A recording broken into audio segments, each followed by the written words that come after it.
Welcome everybody. Good morning, good evening, good afternoon, wherever you are around the world.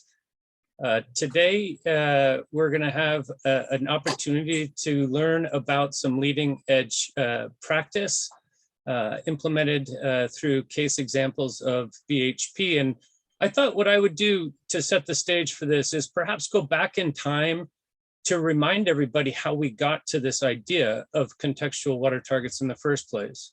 If you look back, let's say 10 years, most companies, the leading companies at the time, were probably looking at setting ambition around water in a way that had an enterprise level absolute water reduction goal, most companies.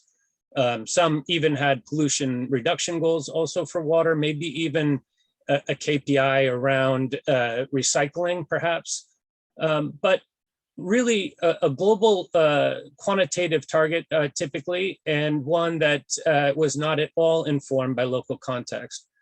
And about 4 or 5 years ago, quite a few of the practitioners in the space started recognizing that companies were unable to really understand their impacts and risks with that approach, because it's insufficient unless you can get an understanding of how your water use in a particular basin shows up and what the particular water challenges in a basin may be. And they're varied. In one part of the world, it may be reliability supply. In another part of the world, it may be monsoon rains. In another basin, it may be the fact that over 20% of the population lacks safely treated sanitation. So the idea at the time was to come up with an approach that allowed companies to better understand and tailor their ambition around water based on the local context. And so a group of organizations embarked on developing this leading practice guidance on contextual water target setting. And there was a little bit of testing of this approach, but in 2019 rolled out this framework.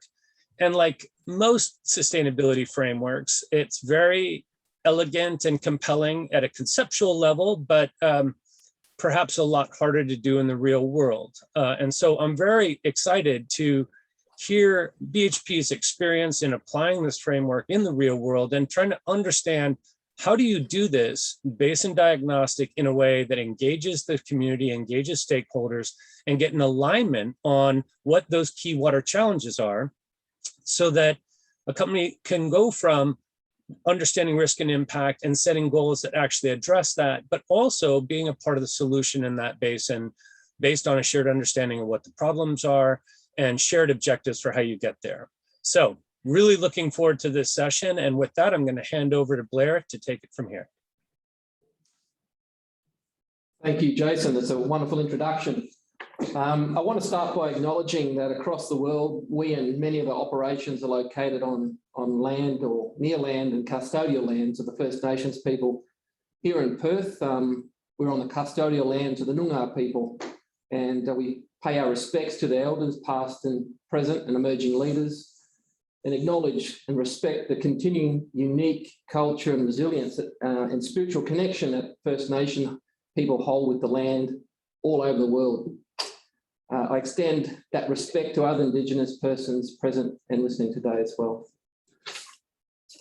So today we'll be talking through a number of worked examples, how we're going about the process of setting context-based water targets, and some of the challenges and some of the things that we've learned.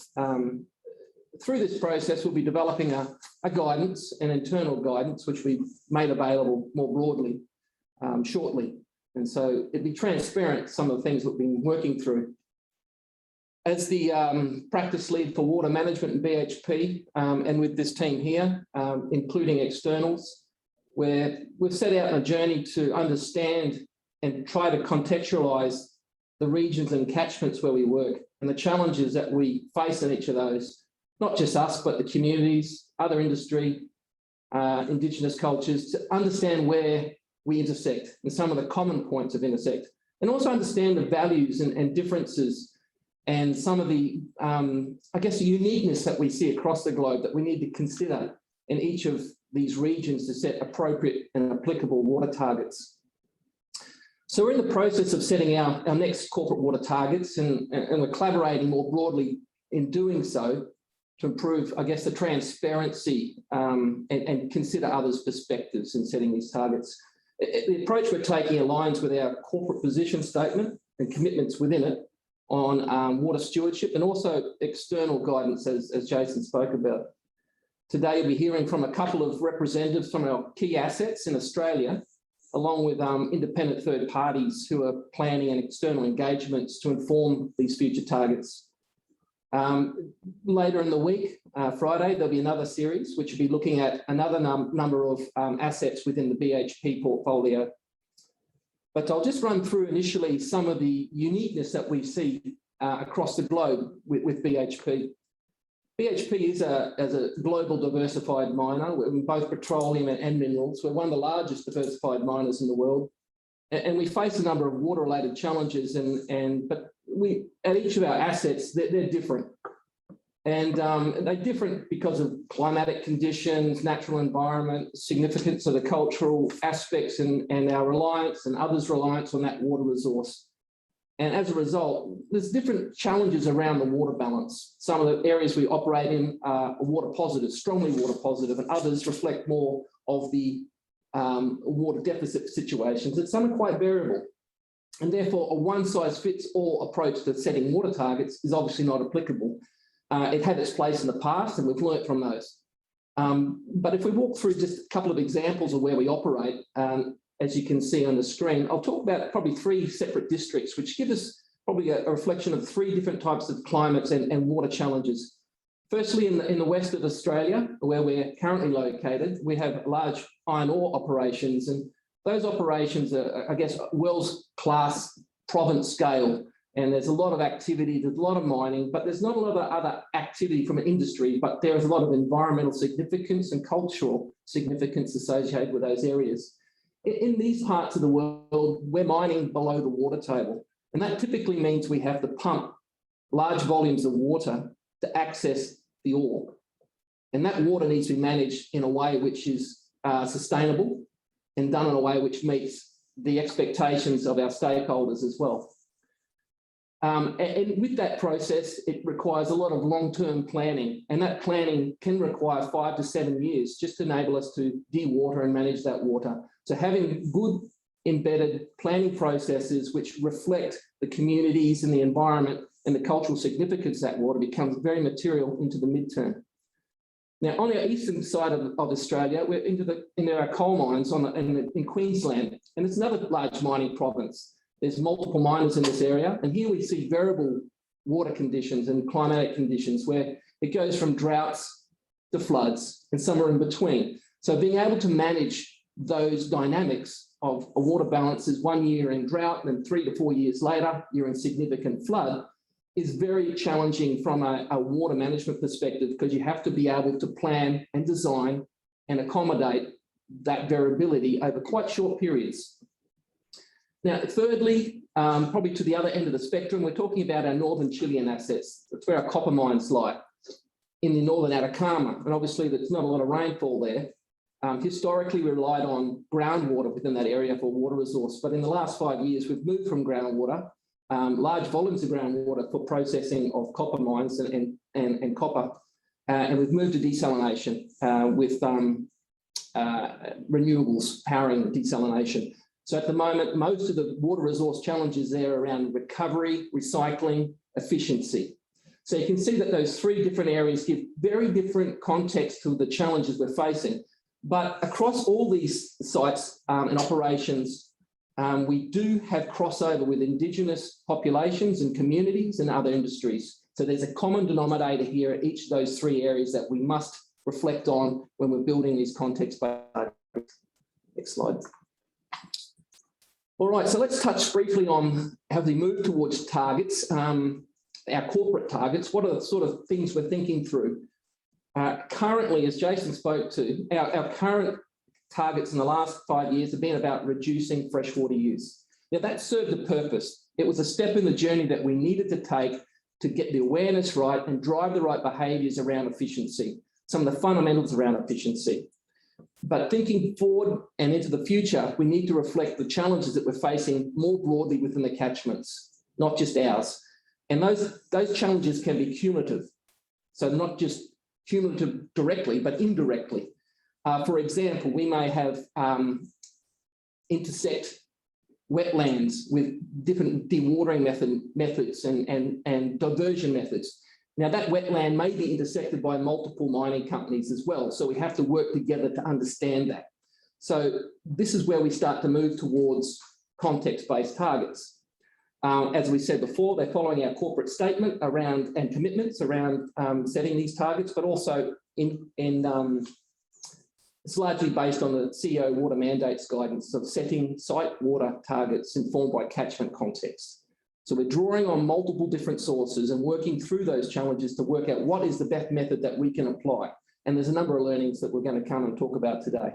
Now, there's broader benefits of doing this. We get to work with others, understand others, and understand the values that they have on water, which are different to ours. Understanding the values and their perceptions and their perspectives. All of these are really important for us to work through because historically mining companies have looked at our own internal risks, and although we have considered and negotiated externally, we haven't actually set corporate targets which reflect the connective challenges around water.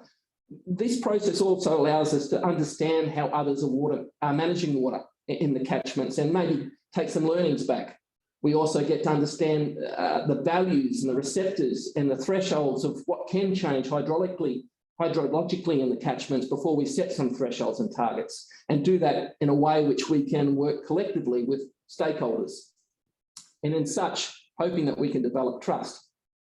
And through this process, it's not BHP determining and dictating that engagement. We've engaged a third party, independent, to do much of this review work so they can go out and independently evaluate where are the water challenges and pressure points.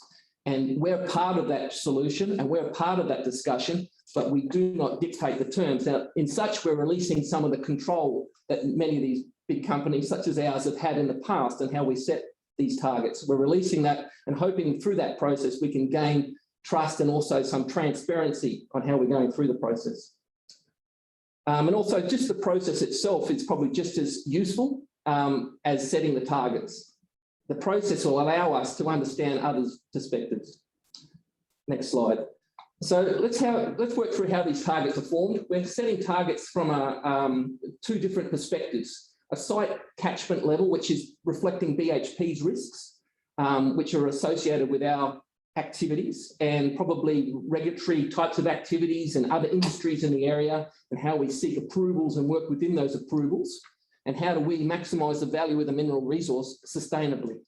And the second part of the, I guess, the perspectives is more of a water resource situation analysis. As I spoke before, is a third party does this. They're trusted third party and independent. And they'll be going out and reaching stakeholders and seeking their input. And hopefully coming back with 5 to 10 of the big material issues or considerations, or it doesn't have to be material, but people's perspectives that we need to collectively work towards. And in such, we set two types of targets.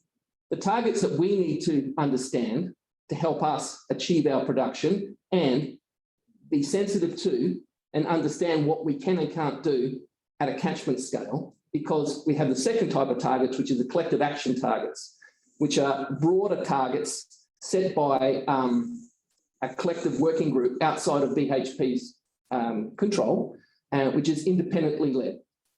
And those two targets do overlap, and they will help by having BHP's internal targets will help leverage some of those broader stakeholder challenges and requirements.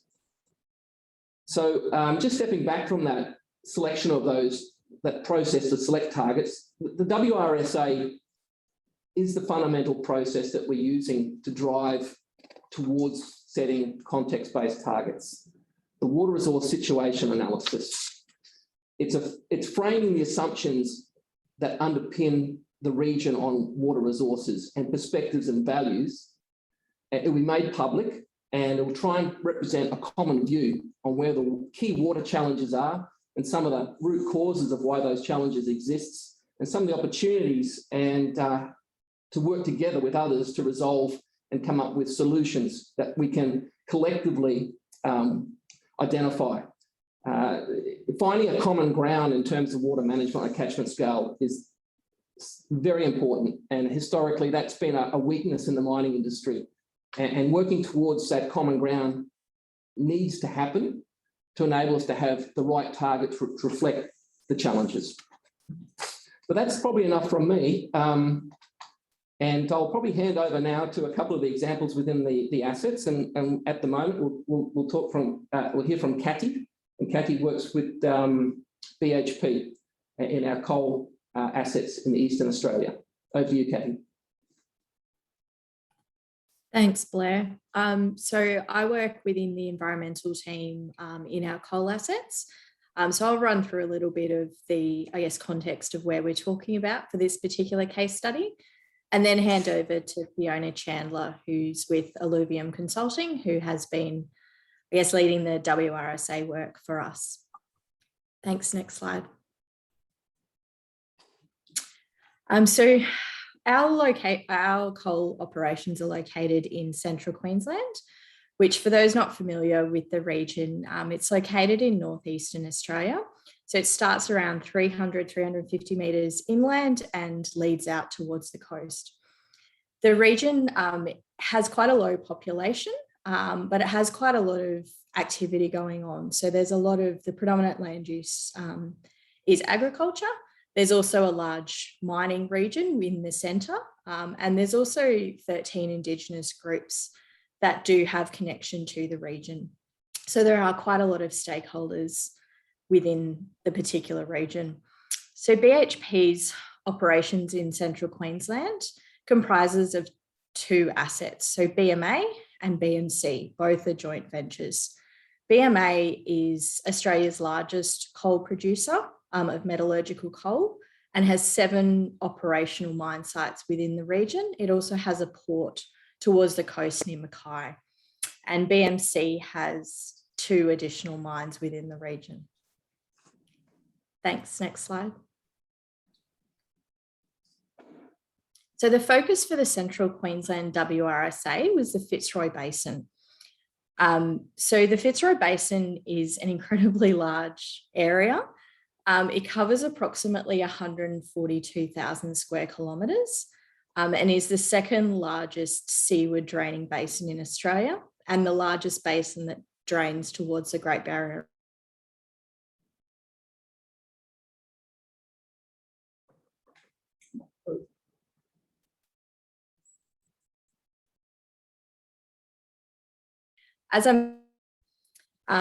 The basin is subject to both drought and flood conditions. So we do have those years where we do have a lot of rain, and then we do have a period where we don't have much rain. The rainfall does occur generally during the summer months, and it is dry generally through the rest of the year. So the catchment is quite modified in certain areas, as there has been a lot of agriculture and other activities through it, but there are still a number of important natural ecosystems that we do look to protect. Thanks, next slide. I'll hand over to Fiona here to walk through what we've done for the WRSA. Thanks, Cathy. And I'd also like to acknowledge my partner in this is the University of Queensland Sustainable Minerals Institute.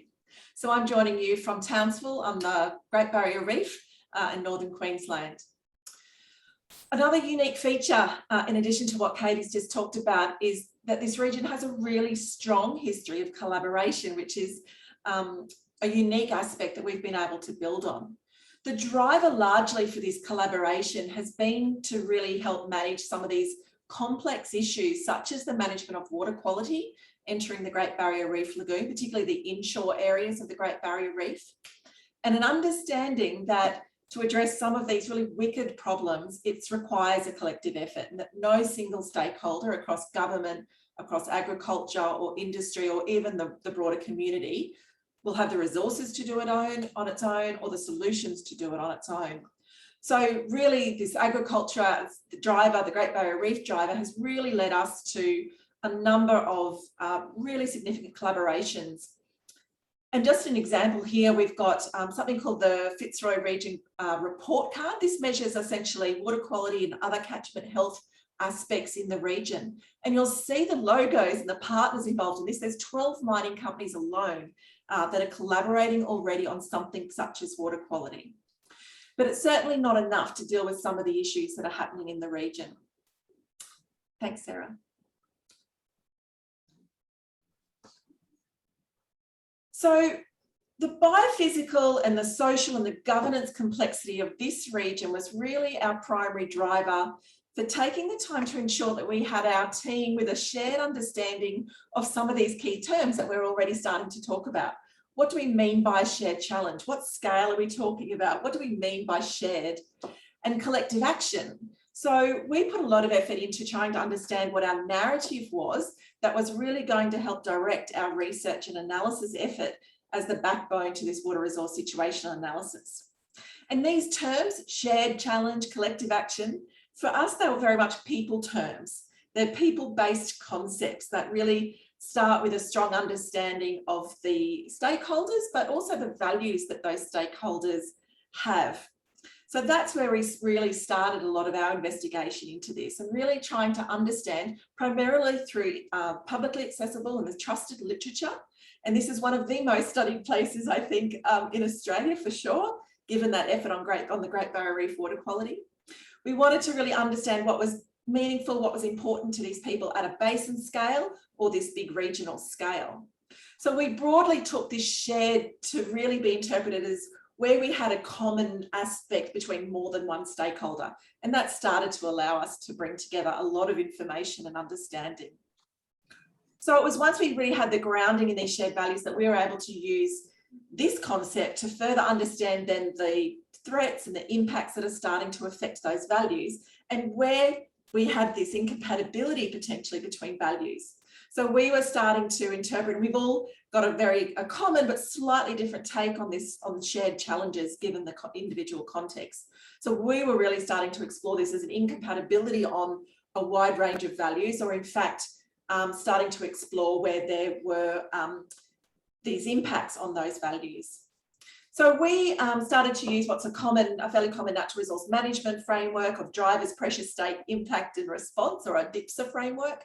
And we really just modified that to really help us develop what we called impact pathways. And we actually used collaborative online tools to do this in a world of COVID, where we were able then to map out these pathways of what were the values, what were the impacts on those values, which were the water resources that were implicated, if you like, or involved in terms of those impacts, and where were these actual causes, and recognising as well that we've got these big drivers and pressures that are operating in the region and context as well. Thanks, Sarah. So in terms of the values, next slide. So that's just looking at those big values around the outside feeding into that, what we call just our narrative. So we ended up really looking at 8 core values. And this is just a visualization of these core values at a high level. But it's really important for us that we were able to unpack what that really meant. So these are fairly standard values. They relate to water security. Importantly for us, they relate to the connection to country of our Indigenous people and their role in achieving self-determination, of biodiversity, of economic and recreational values. But sitting underneath this is a pretty complex matrix where we've actually identified more than 50 unique social, cultural, ecological and economic sub-values under each of those 8. And what we wanted to really emphasize by doing this exercise was showing this interconnectedness between all of these values. And then as we start to think about ultimately identifying collective action targets, recognizing that one of the things we might think about is how we can maximize the value back to multiple benefits and values with any given action. Sarah. So once we were overlaying a lot of that literature work, we had worked across 200 different literature sources, many of which were syntheses and consensus statements on top of other syntheses. We were able to overlay that with what we got out of our stakeholder engagement. Now, this is an area where, although there's not a huge population, it's a highly engaged population. And one of our key challenges, in fact, is engagement fatigue. A lot of our stakeholders, particularly in the rural industry and extractive industry, are being asked to be interviewed or surveyed nearly every other day of the week. So we actually conducted a smaller number of highly in-depth, semi-structured interviews with representatives across our major stakeholder groups to both validate what we got out of our literature review, but also help us fill some of these gaps, particularly in more contemporary thinking. So we're able to also use those interactive mind maps to start to overlay both the literature as well as those stakeholder interviews and impacts. And we were able then to start to see, again, build this story of what's shared and what's collaborative by overlapping both the causes and impacts that we were hearing about. So we ended up with a long list of about 16 challenges, and they really fit into and up to, I think, over 50 impact areas against each of those 16. And really, in summary, they sit under these 7 kind of categories. One of our biggest issues is, although there is so much planning undertaken in this region across all aspects of the water cycle and across all different industry and land uses, it remains highly fragmented. We have a wealth and a huge investment, hundreds of millions of dollars going into reef water quality, but it's not well connected to our water resource management and water security issues. We have really important relationships to continue to build and achieve self-determination with our traditional owners. The opportunities for them to come to decision-making tables for truly inclusive decision-making is still an ongoing challenge right across the country, but certainly as well in this region. Water security, we either have too much or not enough often in this area, but there's huge economic growth opportunities, both within industry as well as the rural industries, where we could potentially expand markets and build economic development, as well as therefore the flow and effect of social development in many parts of this region. The water quality and catchment health has both implications in our freshwater systems, but really importantly, one of our biggest drivers is the water quality in the Great Barrier Reef. Those main issues relate to sediment. This Fitzroy Basin has the largest load of sediment entering the Great Barrier Reef lagoon area across the whole reef catchment. We also have issues to do with nutrients, pesticides and other chemicals of concern, not across all those land uses. And one of the largest sources of that sediment is in fact agriculture. We also have a number of issues where a large number of small towns are dependent on things like industry to survive, and water is highly, obviously, intricately linked to that, both for their economic development, but their social well-being, their recreation, and their general mental health. Another big one here is around the bigger issue of protection of the Great Barrier Reef. Water quality is only one of the issues, and the biggest threat facing the Great Barrier Reef is climate change. And the last one there is, how do we continue to make sure our investment into looking at all of these actions and all of the collective action is well planned, well coordinated and prioritised so that we're getting biggest bang for the buck. And we've still got knowledge gaps that are needed more work there. So while, thank you, Sarah, next slide. So while there's, we've got lots of challenges there, we also have a large body of work already underway, which is what I started to mention. But the gaps between those challenges and the actions are still there, and there's still a lot to do. So some of the preliminary opportunities, and this is still very much work in progress that we're starting to explore, is first and foremost absolutely building on all of this great collective action and investment that's already going into this region. But we've got some other challenges which might take some new thinking, particularly around how do we join up water-related catchment planning across the dimensions of urban and rural, across the dimension of social and cultural, environment and economic.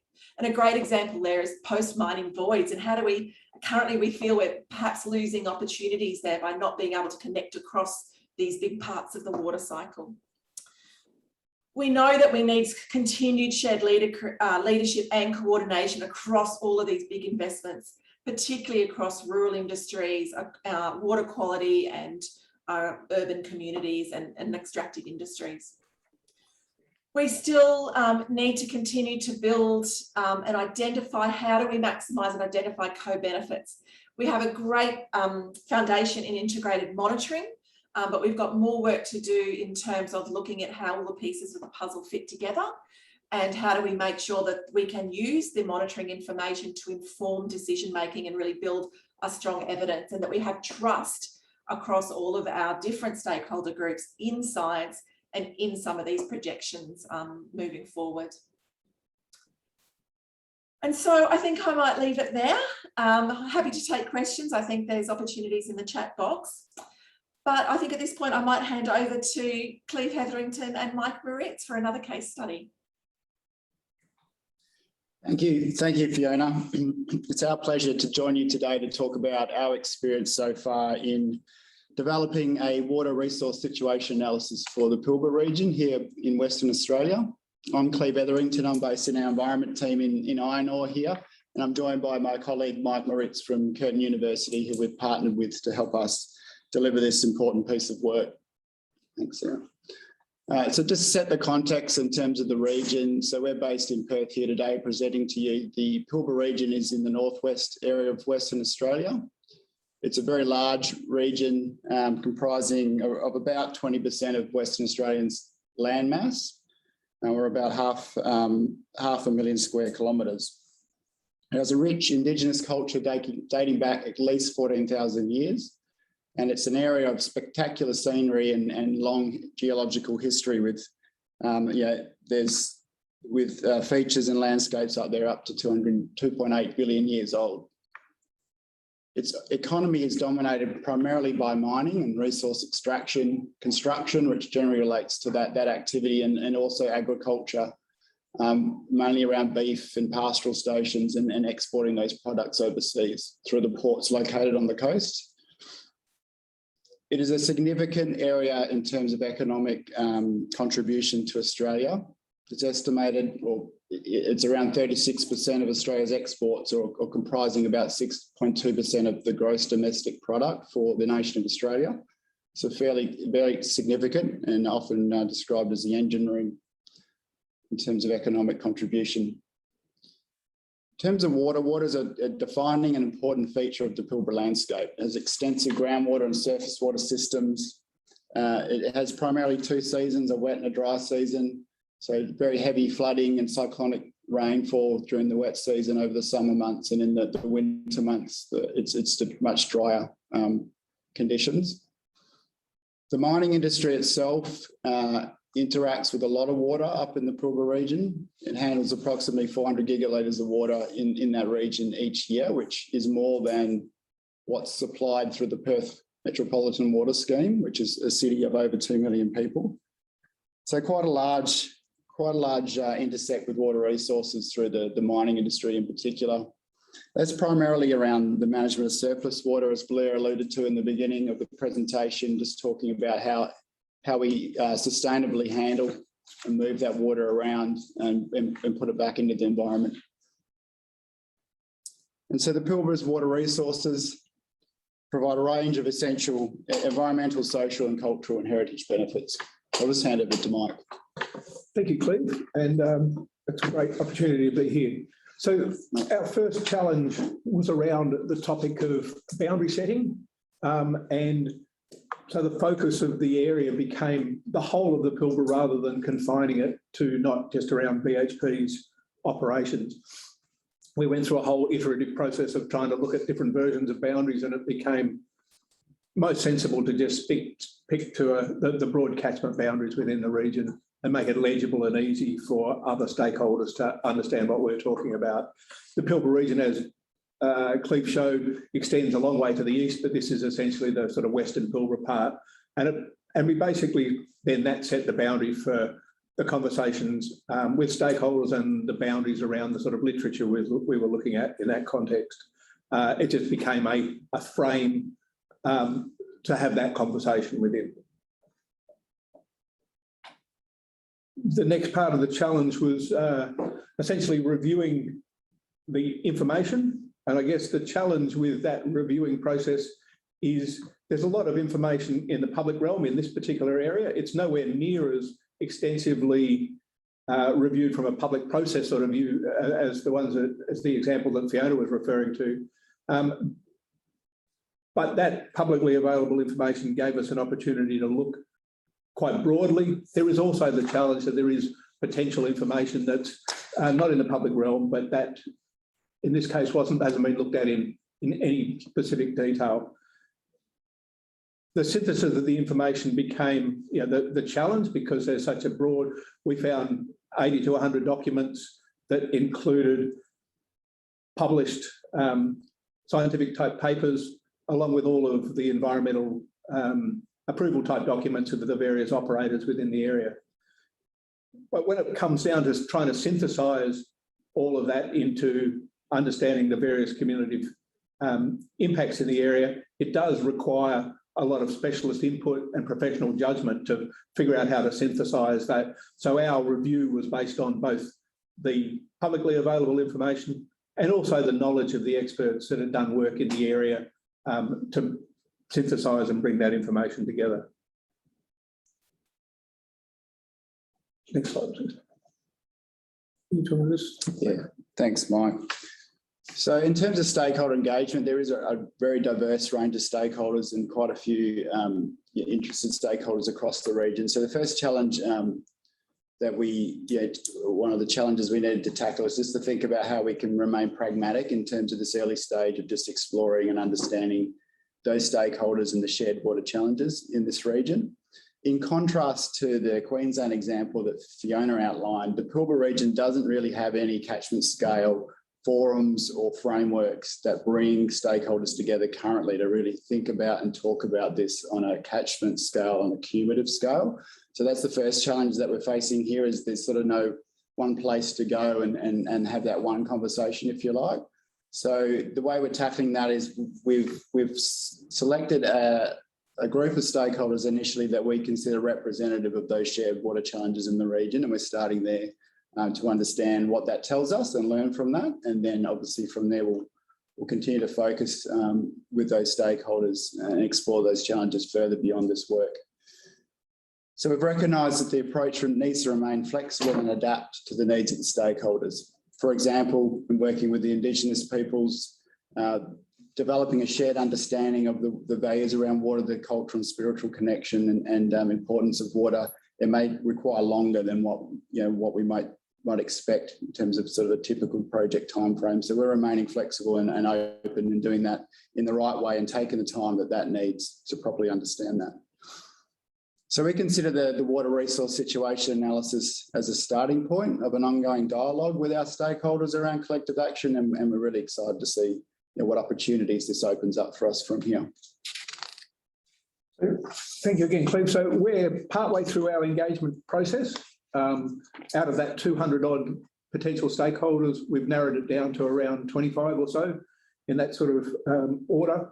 And I guess what's come to the fore so far through that process as we've been able to digest those conversations, which have been sort of guided interview processes, is that the things that are coming to the top is the need for much more greater accessibility to shared information. Across that vast area, there is a lot of information being produced around water resource issues and management, but there is limitations around the accessibility of that information for all stakeholders, particularly because of competition-related policy and those sort of things. So have a conversation with the more technical people in the various mining companies, and they can all see the value of the sharing. If it comes across, I suppose, other desks in corporations, it becomes more of a potential challenge. And so we've got to work our way through how do we actually identify how to get past those sort of barriers. One of the other things that come to the fore, and I think it's a really important opportunity, is that with that 400 odd gigs of water being moved around the landscape, there has been a vast array of science and engineering developed in and amongst those corporations and in some of the public agencies as well, but it's not all in the public realm. And one comment someone said to me is one of the documents that was produced as part of BHP's strategic assessment could in fact be a textbook, and it should be a textbook, if you like, was the point of view. And so one opportunity which will have lasting effect or lasting benefit is looking at how we actually get more of that public information into the public realm. The other big challenge moving forward is just with all that water moving around and being moved around, what are the cumulative impacts and how do we understand that? And at one level, it's about sharing information. It's another level, it's about the shared understanding of adaptive management processes and whether or not we've got the skills and abilities to work at that vast scale. And then there's also, what sort of regulatory frame, if at all, it needs to fit within. And so that becomes, I guess, the challenge of how we actually get better adaptive management across all of the stakeholders and interest in the area. So they're just a few of the themes that we have identified at this early stage, but it is a very different place from a geographical and social and political point of view than somewhere like what Fiona and Katie were talking about in the North Queensland or Central Queensland area. So thank you. Thank you. Thanks, Mike, and thanks everyone. I'm just stopping sharing my screen so that I can go to the chat function. Please feel free to put any questions if you haven't already done so in the Pathable chat forum. I'm just jumping over to that so that I can see what questions we have.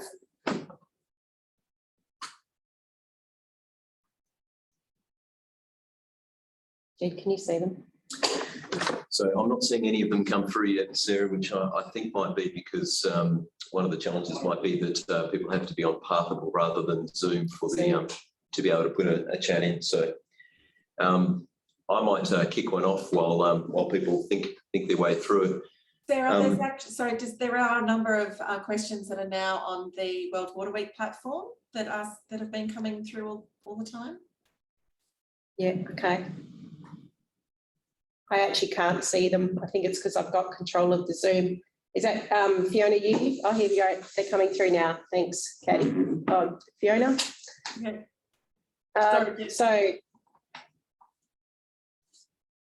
So a question from Declan. Thanks, Declan. I'm already curious to learn how the context-based approach differs from water stewardship standard approaches. Maybe Blair, you can take that one. Yeah, interesting question, Declan. I'm not sure what water stewardship standard approaches are. There's multiple out there. I think the differential here is really our willingness to engage as much as we practically can independently, and shifting from us having the control to a third party.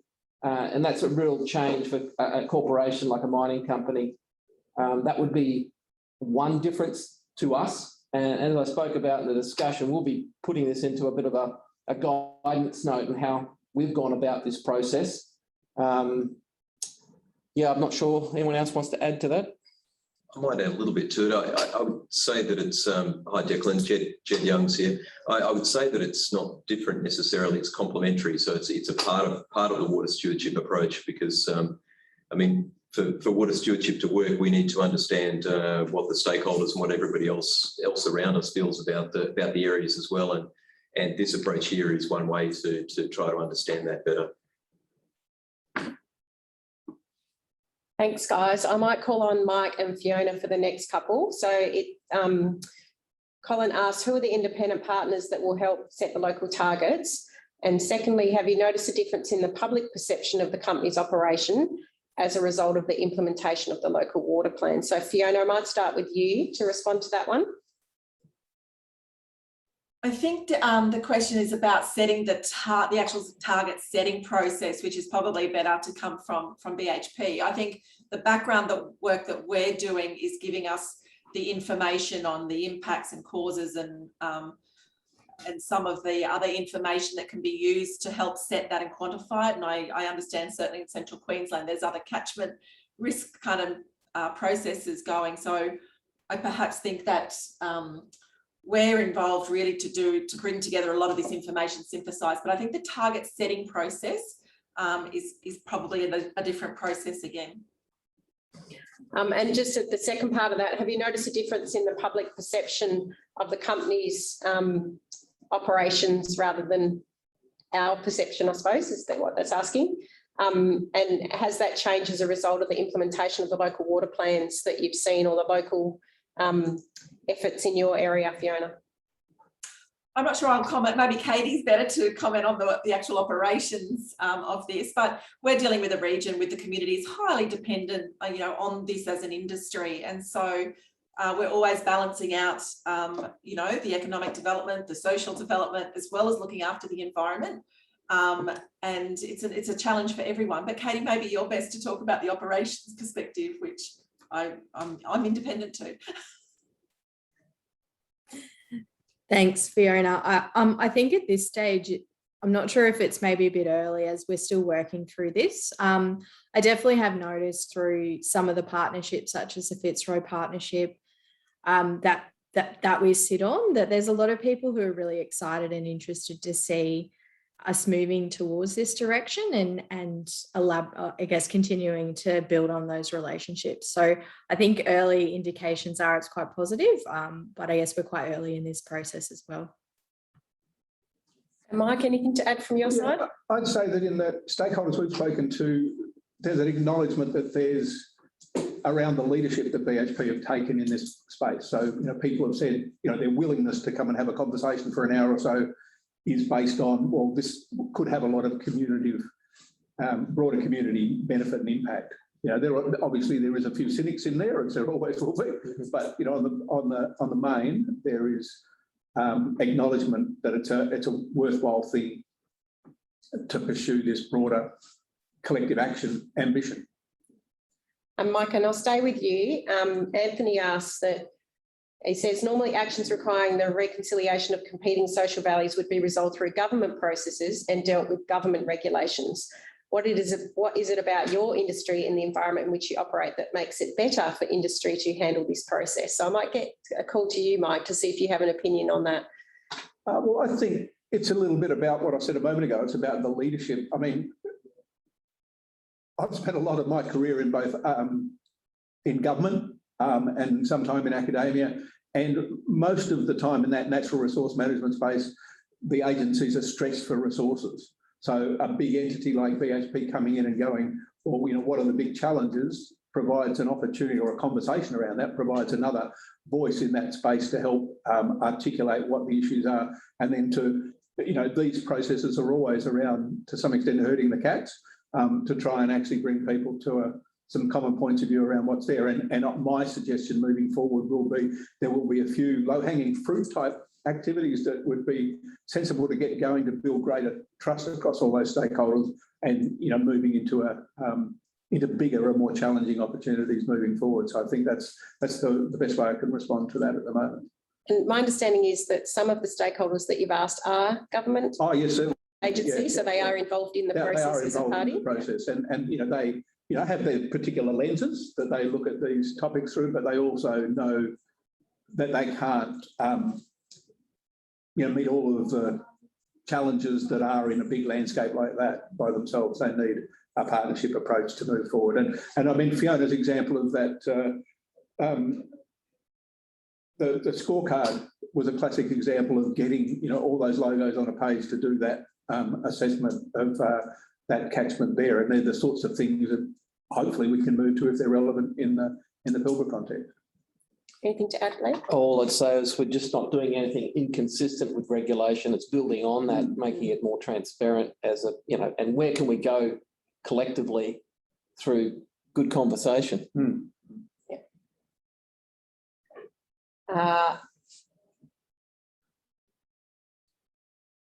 Another question from Declan. Fiona, you mentioned in-depth interviews to overcome engagement fatigue. A risk from key informants interviewees that you reach is typically limited to the engaged or interested stakeholders. How did you ensure the key informants were representative of the broader community views? Thanks, Declan. And once upon a time, we both might have been in Stockholm in person at one of these conferences, so shout out to you. I think a couple of things to maybe keep in context for this, and that is it's pretty high level. It's not a truly long term. We've done it in a few 6 months or so, but we purposely included in our approach what we called a stakeholder high level peer review group. So what we did was actually bring together a number of specific stakeholders at a very senior level. These are CEOs and people who are highly in tune with what's happening in the region. And they were the ones that we were talking through a lot of this in terms of our approach. Part of the literature body that we were dealing with actually were already the results and syntheses of other surveys that had been done. A good example is a catchment or a watershed level plan that had been done for the Fitzroy Basin. It's called the Central Queensland Sustainability Strategy. It had already completed a survey of over 200 members of the community in there. So we were able to draw on that data. some of the other work being done by the Office of the Great Barrier Reef and the Queensland Government on surveys. It's under the banner of Human Dimensions, which picks up a lot of the community, cultural and economic development aspects had already been done and undertaken over a long time. We've got paddock to reef data that's being collected through interviews with farmers. So what we were really trying to do, we've already included a lot of that findings into our initial first pass literature review. And what we were then trying to do was to target some of these gaps where perhaps we had lower confidence in the information that we'd either read or just wasn't existing sufficiently at all. So we used our high level stakeholders then to help us identify how we might fill those gaps and who we might speak to. And really, it was a process of reaching saturation point where we felt we weren't getting anything particular new. And that's really for the purpose of a first pass high level analysis was kind of sufficient for us. But it was validated through, other large bodies of survey work and other studies done. But we certainly reached out after doing our analysis to people that would not normally have been talked to around some of these issues, including anti-mining organisations and people that are running small businesses that, at the other end of the catchment. So good analysis, drawing on lots of other literature and really getting the advice of other senior thought leaders in the region was how we kind of felt we had confidence that we've got representative for this particular style of investigation. And anything to add on the filtering on this side? Yeah. Thanks, Sarah. I might add from a Pilbara perspective, which is in obviously contrast to what Fiona's discussing, where we don't have those established stakeholder sort of reference groups in place. We very much see this as a initial pass. So this is an iterative process. It's not sort of one-off, you do it once and you walk away from it. We certainly expect that as we learn through the initial engagement with the stakeholders that have, that we're starting with, that we'll learn more about other interested stakeholders and have the opportunity to build on that over time.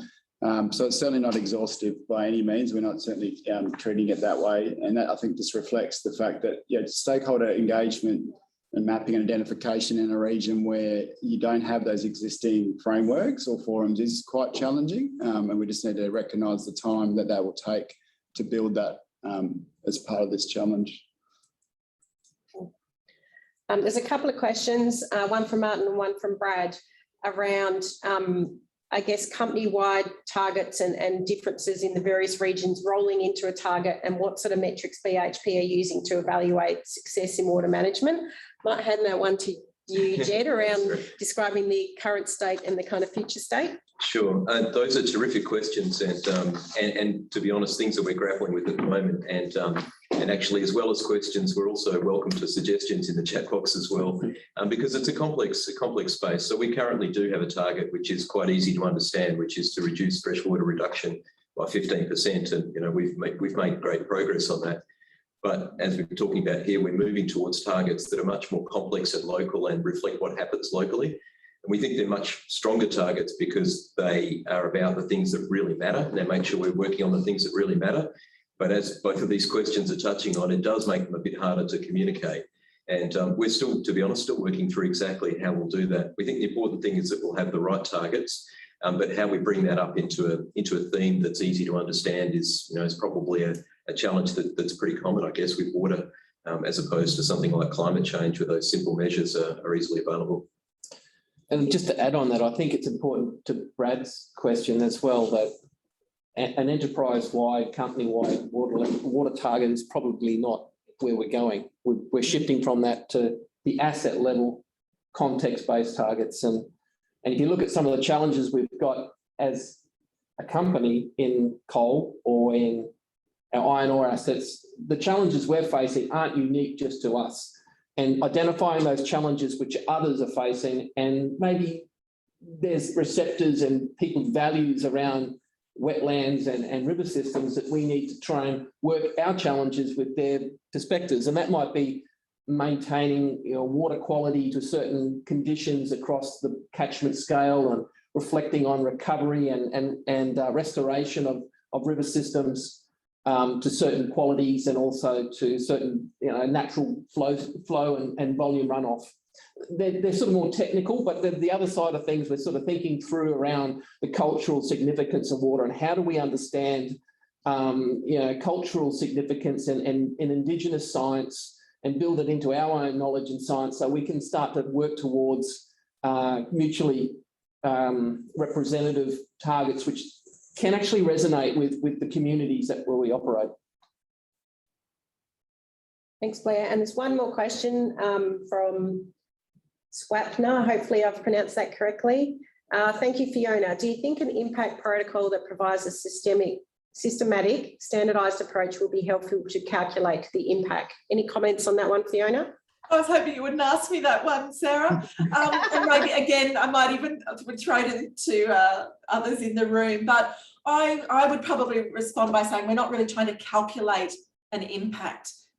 So it's more that we're trying to understand, as we've kind of been talking about, the context and some of the very unique elements that are going on, and trying to unpack that sufficiently that we can start to then have those conversations around setting those targets. And we talked about it being an iterative process, and for me that that's ongoing conversations with a whole range of different partners. So I think in some way we've avoided trying to calculate anything in this nature of study, but really trying to qualify, if you like, what's happening and where are the opportunities to take action. And then I think that will trigger, correct me if I'm wrong, Jed, and others, other studies that might then help kind of quantify, in a target setting sense, what can be done. So that would be my response.